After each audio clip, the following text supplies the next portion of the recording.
अस्सलाम वालेकुम जी, कैसे हैं आप सब लोग। होपफुली सब लोग खैरियत से होंगे।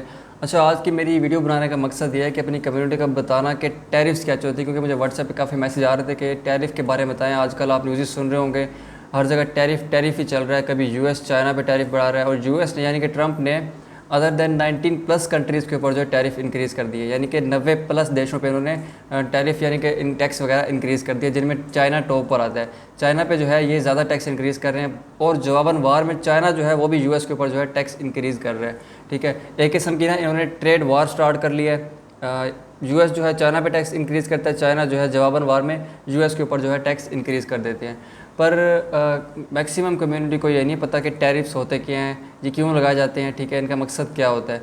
मैं सब के बारे में नहीं बोलूँगा, काफ़ी लोगों को पता भी होता है, लेकिन जो न्यू है इस फील्ड में, ठीक है, उनको टैरिफ्स के बारे में नहीं पता। न्यूज़ तो सुन रहे हैं डेली बेसिस पे, पर टैरिफ के बारे में उनको पता नहीं कि टैरिफ होते क्या हैं। तो वीडियो बनाने का आज का मकसद यही है कि आप लोगों को टैरिफ्स के बारे में बताया जाए कि टैरिफ्स होते क्या है, ठीक है, इनका मकसद क्या होता है, ये क्यों लगाए जाते हैं, और इसकी कितनी इकसाम होती हैं टैरिफ्स की। तो वीडियो को आपने लास्ट तक वॉच करना है, और चैनल को लाजमी आप लोगों ने सब्सक्राइब कर लेना है। तो स्टार्ट करते हैं। टैरिफ जो है इसको हम उर्दू में टैक्स या महसूल कह सकते हैं, ठीक है। इंग्लिश में तो टैरिफ कहेंगे ना, आप उर्दू में से टैक्स या महसूल वगैरह इस तरह कुछ कह सकते हैं। इसका मकसद क्या होता है, मकसद मैं आपको लास्ट में बताऊंगा। पहले मैं आपको इसकी इकसाम बता दूंगा कि टैरिफ की जो है इकसाम कितनी होती है, ठीक है। टैरिफ की जो इकसाम है वो 4 होती हैं, ठीक है। सबसे पहले जो है वो है इम्पोर्ट टैरिफ, इम्पोर्ट टैक्स जिसे हम यहाँ पाकिस्तान में बोलते हैं। इसके बाद होता है एक्सपोर्ट टैरिफ, एक्सपोर्ट टैक्स जिसे हम बोलते हैं। इसके बाद होता है रेवेन्यू टैरिफ्स और प्रोटेक्टिव टैरिफ, ठीक है। ये 4 इकसाम है, चारों को मैं आपको एक्सप्लेन भी करके बता देता हूँ, ठीक है।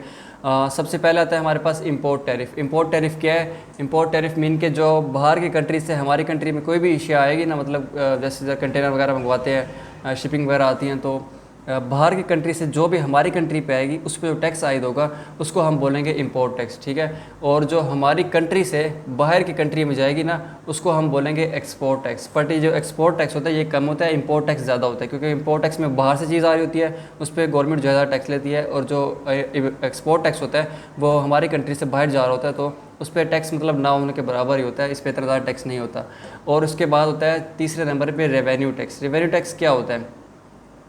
रेवेन्यू टैक्स आमतौर पे आप लोग पे करते हैं, यानी कि आपके बिजली के बिलों में, आपके गैस के बिलों में, आपकी प्रॉपर्टी टैक्स होते हैं, आपके गाड़ियों के टैक्स होते हैं, आपके अदर देन मतलब इस तरह के डिफरेंट। आप लोगों को पता है कि हमारे पाकिस्तान में किस किस किस्म टैक्स हम अदा करते हैं, एक्स्ट्रा चार्जेस बिलों के ऊपर लगे होते हैं, टैक्सेस वगैरह। तो ऐसे टैक्सेस जो हम बिजली के बिलों में अदा करते हैं, गैसेस के बिलों में, ठीक है, वासा के बिलों में, और जैसे आप लोग जानते होंगे ना कि किस किस तरह के टैक्स होते हैं, तो इस तरह के टैक्सेस को, टैरिफ्स को हम बोलेंगे रेवेन्यू टैरिफ्स, ठीक है।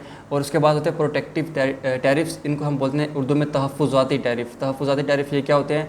ये छोटी बड़ी जो सनतें होती हैं ना, इनको सस्ती अशिया से बचाने के लिए इनको टैरिफ्स इंक्रीज किए जाते हैं इनके ऊपर, तो इसको हम बोलेंगे प्रोटेक्टिव टैरिफ्स, यानी कि तहफ़्फ़ुज़ाती टैरिफ। इसका मकसद क्या होता है कि जो छोटी सनतें होती हैं उनको फ़रोग़ बढ़ाना, यानी उनको आगे बढ़ाना होता है। और अब आपको टोटल बता दूं, आपको एग्ज़ाम में उम्मीद करता हूँ समझ आ गई होंगी कि किस किस तरह के टैरिफ्स होते हैं। 4 एग्ज़ाम मैंने आप लोगों को बताए डिटेल्स के साथ। अभी मैं आप लोगों को ये बताऊंगा कि टैरिफ्स लगाने का मकसद क्या होता है। एक कंट्री जो है ये टैरिफ क्यों लगाती है?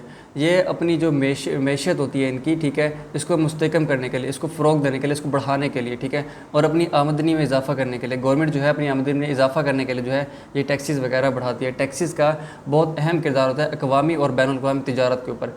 और अदर मतलब कि हमारी कंट्री में हम तिजारत कर रहे हैं उस पर भी टैक्सेस लगते हैं, ठीक है।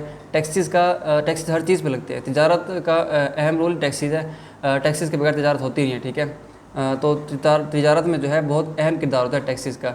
और ये प्राइस कंट्रोल भी होते हैं, ठीक है, यानी कि प्राइस कंट्रोलर होते हैं, ये प्राइस को कंट्रोल भी करते हैं। आपको पता है कि पेट्रोल पे टैक्स लग जाए तो पेट्रोल का प्राइस बढ़ जाता है, गैस पे टैक्स लग जाए तो गैस का प्राइस बढ़ जाता है, ठीक है। टैक्सेस जिस चीज़ पे लगता है ना उस चीज़ का प्राइस भी फिर इंक्रीज हो जाता है।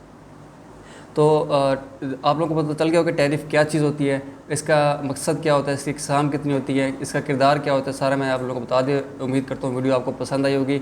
अगर पसंद आई तो वीडियो को लाइक कर देना, चैनल को लाजमी आप लोगों ने सब्सक्राइब कर देना। मिलते हैं किसी नेक्स्ट वीडियो में।